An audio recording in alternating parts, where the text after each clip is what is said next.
Olá pessoal, vamos à parte 12 da série Mestres e Controladores da Mia Kimberly. E mais uma vez eu vou fazer a mesma coisa que eu fiz com a parte 11. Eu dividi a parte 12 em duas partes, tá? Duas partes de 10 minutos, então nós vamos assistir daqui a pouco a parte 12A. E eu pretendo fazer isso sempre que eu estiver com pouco tempo disponível. E dessa forma facilita para mim e facilita para vocês, porque vocês acabam tendo um menor espaço de tempo entre um vídeo e outro. Então é isso, pessoal, vamos então à parte 12A da série Mestres e Controladores da Mia Kimberly. Hi guys, and thanks for watching Mia's new pair of glasses.com. Welcome to part 12, The System, in the Masters and Controllers series. We've covered just some of the many reasons why the controllers parade puppets in front of the world who supposedly are self-made millionaires or billionaires. Achieved fame and fortune,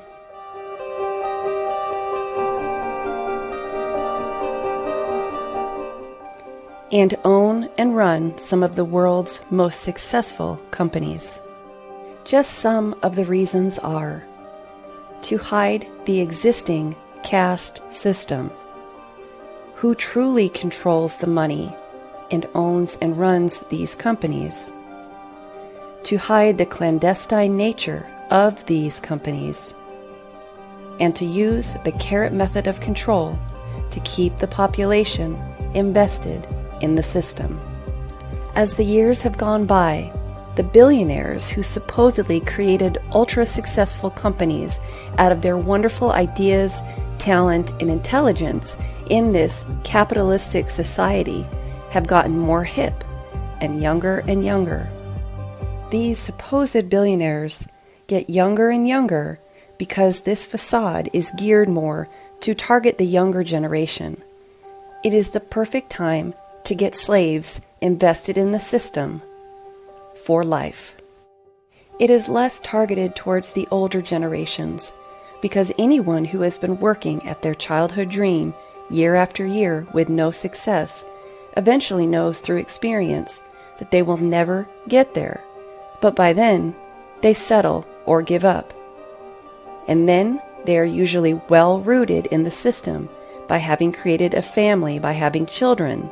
Another way the controllers get their slaves for the system.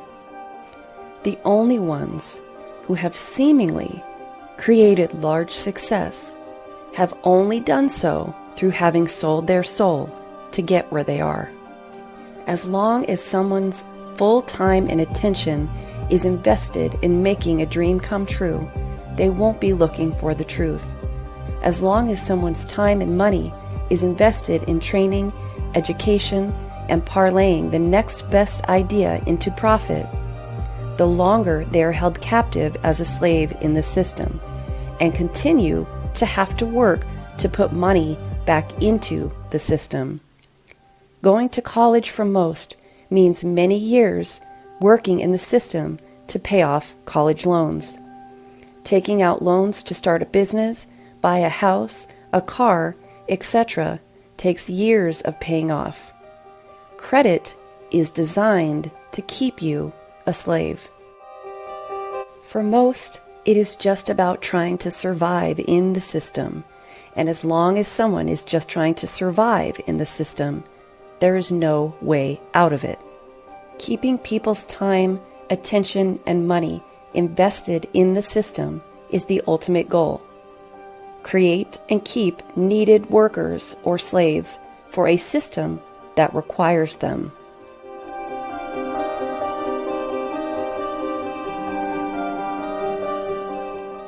In any system, it must have workers or slaves to survive. The workers are the slaves. They just don't call us that anymore, but that is exactly what we are. We have been bombarded with images of what a slave looks like, in shackles or working on a plantation. But that is done purposefully to make us believe we are free and not slaves at all. All the work we perform is for the system. It is not for us.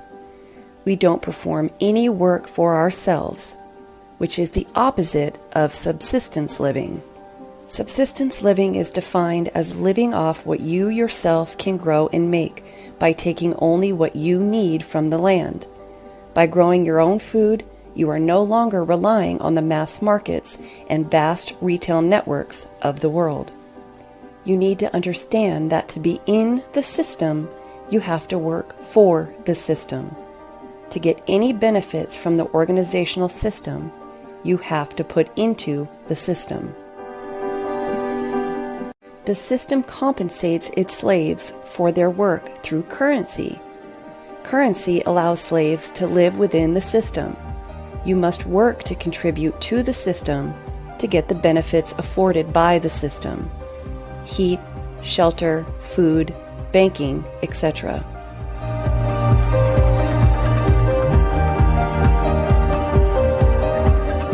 The traditional view of the caste system is a closed system where the people of that society are born into certain categories that determine their way of life, opportunities, and social customs. These are closed systems in which mobility between castes is not typical. In closed systems, more emphasis is placed on accepting social standing, with limits to how far one can deviate from the expectations of one's level in society. Class systems, or open systems, are said to include frequent movement between different statuses.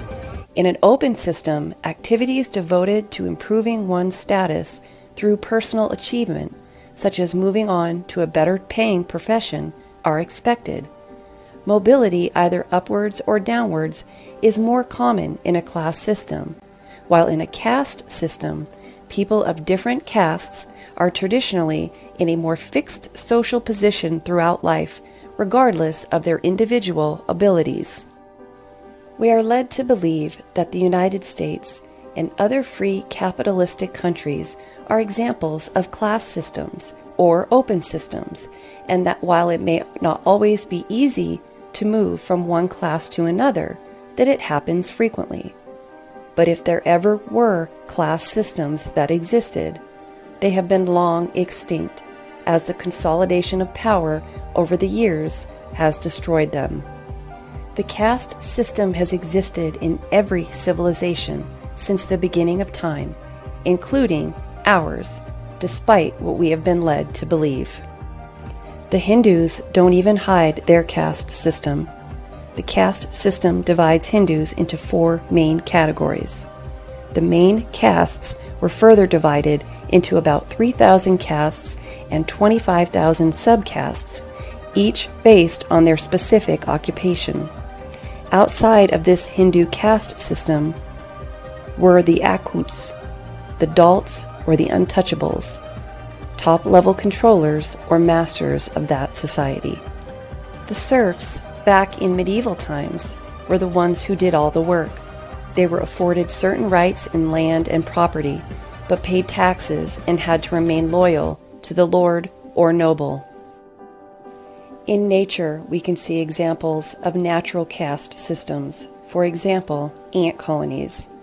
There are drones, workers, who don't know they are the workers. They just are, and they will never be anything other than the workers. And we exist in our own natural caste system. Bee colonies are another example. The communist view of the Western caste system was 2 castes: the proletariat, the working class, and the bourgeoisie, the oppressing ruling class. What we truly live in today are caste systems. The only ones who break out of their caste or class are those who sell their souls for a very high price. I will cover exactly what that means to sell your soul in a future video. Unlike the 4 levels of a caste system that exists within the Hindus, our caste system is more like 2 to 3 levels. The lower, middle, and upper middle class are still part of one caste, the workers or slaves.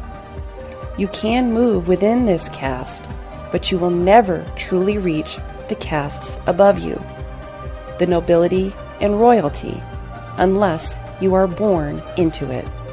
Those who seemingly break out of their class by selling their soul are still never looked upon as equal by those who are born into it. You are only ever as equal as the caste you are born into. This scene from Titanic is a great example, showing how new money Kathy Bates's character is seen by those from old money.